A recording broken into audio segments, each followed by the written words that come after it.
ইয়া রাসূলুল্লাহ আমার ছেলেটার নামে আপনি দোয়া করুকা আন্তরিক নাতি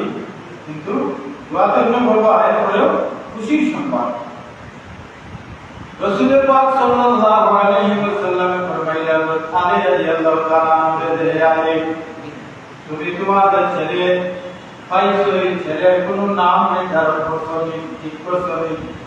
জিওরে ইয়া রাসূলুল্লাহ নাম ঠিক করছি কিটা নাম ঠিক করছো ইয়া রাসূলুল্লাহ আমার ছেলে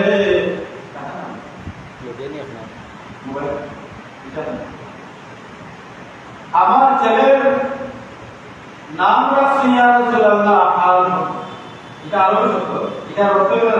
যুদ্ধ এটা অর্থ যুদ্ধ আলী রাদিয়াল্লাহু তাআলা আনহু একজন বীর যোদ্ধা যারা ইসলামের ইতিহাস পড়েছে যার ডিগ্রি হয়েছে খোদা আলী কেন কই বলে সে খোদা আলী এখন শক্তিবান এবং মানুষ আসলাম আল্লাহ রাব্বুল আলামিন কান্দে কাফির হল লাগে দুনিয়ায় কাফির হল লাগে এই সময় বাদ বানাইয়া দুনিয়ায় পাঠাইছিলাম শোনে বন্ধু সাহাবায়ে কেরাম মহলে যুদ্ধ করতে আসেন আর বিজয় বর্ণনা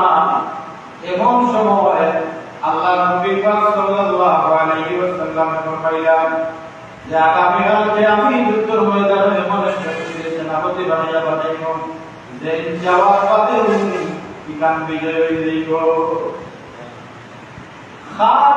খারে আল্লাহ নবী আগামীকাল সেনাপতি বানাইয়া পাঠাইবা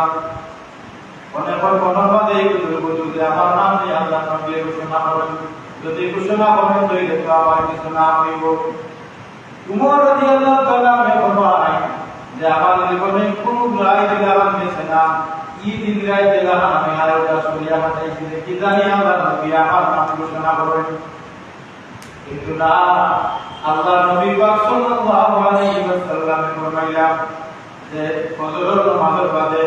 আল্লাহ নবী ফরমাইলেন যে আমার আলী বনির মাত্র আইছেন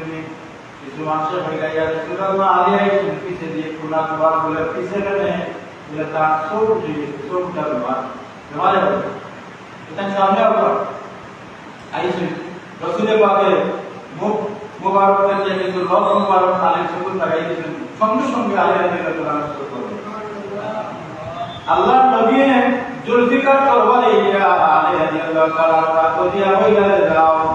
এবার কাফিরদের বিরুদ্ধে তুমি যুদ্ধ করিয়া আমাকে বিজয় হইয়া চলে যাও আলী রাদিয়াল্লাহু তাআলা